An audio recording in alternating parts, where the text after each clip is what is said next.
¿Por qué la importancia de cada uno de nosotros sanar? Para que nuestros hijos no lleven esa carga, la carga que nosotros traemos tal vez por nuestros antepasados, por las mismas cosas que nosotros hemos hecho. ¿Cómo es? Madre, yo empecé a ser consciente de que necesitaba sanar realmente por completo y dejar que Dios hiciera una obra completa cuando me casé. Cuando me casé me di cuenta que yo traía heridas y que esas heridas, si yo no las solucionaba, no las sanaba, si no permitía que Dios pudiera hacer su obra completa, pues iba a arruinar mi matrimonio, porque tú lo mencionaste ahora, el victimario, que tiene una historia. Entonces, todo aquel que es herido va a herir. Todo aquel que está hiriendo a otro tiene un pasado de heridas. Aquel que rechaza fue rechazado, aquel que minimiza fue minimizado. Así que vengo a iniciar una relación con una persona que también fue herida. Entonces miren esa combinación. Dos personas heridas intentando formar una familia.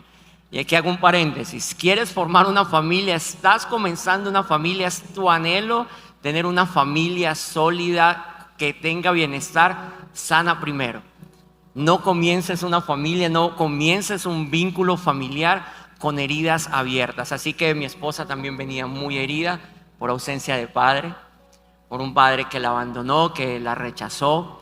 Mi esposa nunca había escuchado un te amo de su papá. Entonces yo venía con un rechazo y quería buscar aceptación de mi esposa. Y mi esposa venía de un rechazo de papá y quería buscar afirmación de su esposo. O sea, yo quería que ella llenara algo que no podía llenar. Y ella quería que yo llenara un vacío que yo no podía llenar. Allí es donde entra un proceso de sanidad. Y en el proceso de sanidad ocurren algunas cosas. Y aquí esto no es paso 1, paso 2, paso 3, para nada. Pero sí quiero contarles algo de cómo se cierra una herida, porque vamos a hablar de sanidad. ¿Cuál es el proceso para que una herida abierta realmente se cierre y que uno diga, esto está sano? Pues los médicos que están acá acompañándonos o los que están escuchándonos, pues no me dejarán mentir. Vamos a imaginarnos una herida abierta en cualquier parte del cuerpo. Imagínate que tu pierna tiene una herida. Lo primero que ocurre cuando esa herida está abierta, para que pueda cerrar, pueda cicatrizar y pueda sanar, es que pasa por un proceso, una fase 1 que se llama la fase de la coagulación. ¿Qué es la fase de la coagulación? Es cuando se detiene la hemorragia.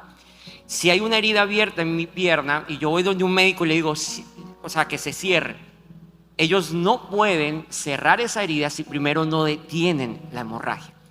Entonces, ¿qué es detener la hemorragia? Es dejar de sangrar por la herida. O sea, si yo no cerraba esa herida, si yo no detenía la hemorragia, es decir, el dolor que había dentro de mí, si yo no permitía que Dios hiciera una sanidad completa, yo iba a sangrar por la herida todo tiempo. Y el problema es que tenemos generaciones contaminadas, ensangrentadas, con heridas abiertas de los padres. Hay hijos en este momento, adolescentes, que si tú pudieras tener unos lentes y ver su espíritu, los vas a poder ver ensangrentados. Y tú vas a decir, ¿y qué pasó? ¿En qué momento mi hijo fue herido? No, no es de la herida de tu hijo, es de la herida tuya que todavía está sangrando. Listo, entonces ¿qué pasa? Primera fase de la coagulación, es detener la hemorragia. ¿Qué es detener la hemorragia? Es cuando tú no logras sanar porque constantemente estás pensando en quién te hirió, en lo que te pasó, en el dolor. Culpas a todo el mundo.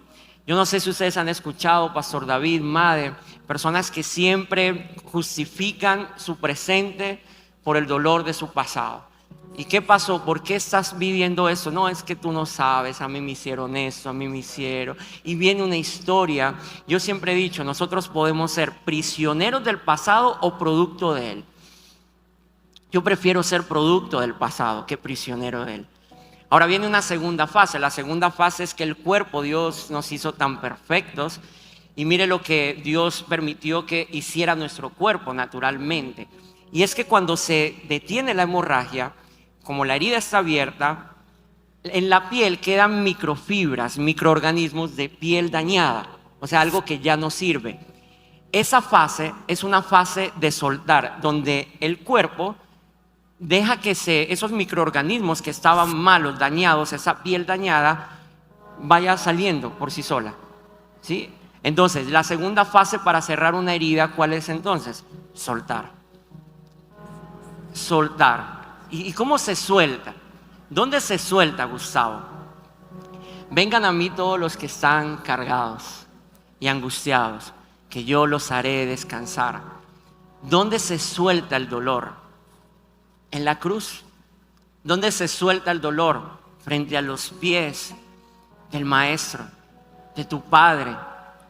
Madre, yo no pude ser restaurado hasta que no coloqué mi dolor de mi pasado en los pies de Jesús. Y decirle, sabes, me dolió cuando me decían, aquí en Colombia, para reírse de los niños que nacieron como yo nací, nos dicen boquinche. Si hay gente de Venezuela, en Venezuela nos dicen chingo. Y en cada país hay una palabra despectiva para reírse de los niños que nacieron como yo nací.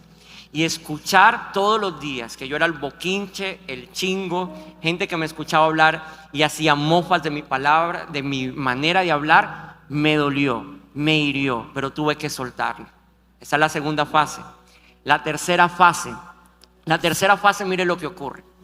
Ya la piel o los microorganismos que estaban malos ya los soltaron. Ahora el cuerpo empieza a generar colágeno.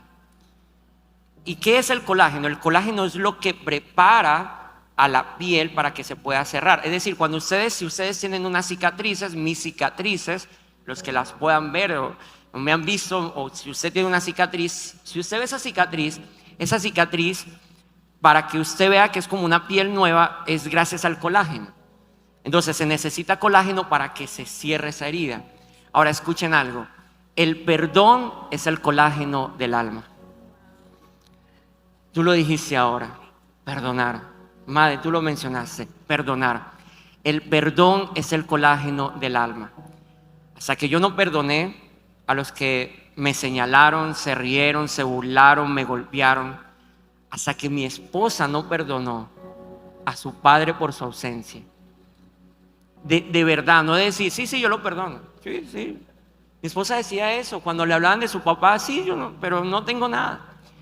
Pero tuvo que ir a la profundidad. Tuvo que ir a la profundidad para decir, sí me hizo falta.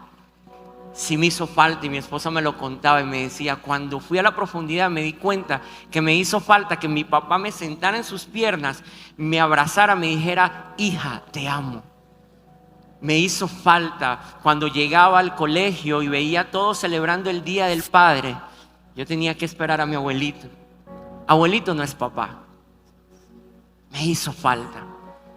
Me hizo falta. Y si hay alguien aquí que me está escuchando y dice, yo me identifico no contigo, Gustavo, pero sí con tu esposa, también me hizo falta escuchar un te amo de papá. Perdona.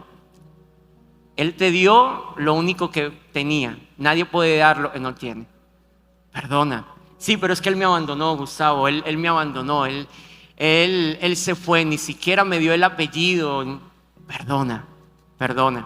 Ahora viene una cuarta fase. La cuarta fase es cuando cierra la herida, cuando cicatriza y todo es hecho nuevo. Y donde uno podía decir, aquí dolió, ahora puede mirar con gratitud y decir, aquí sanó. Y esa obra no se hace con ninguna estrategia metafísica, psicológica. Me encanta la psicología, estudio psicología. Pero nada te puede ayudar como entregar tu dolor en las manos de Jesús. Así que así comenzó mi proceso de sanidad, de dejar que Dios hiciera esas 4 fases en mí por completo.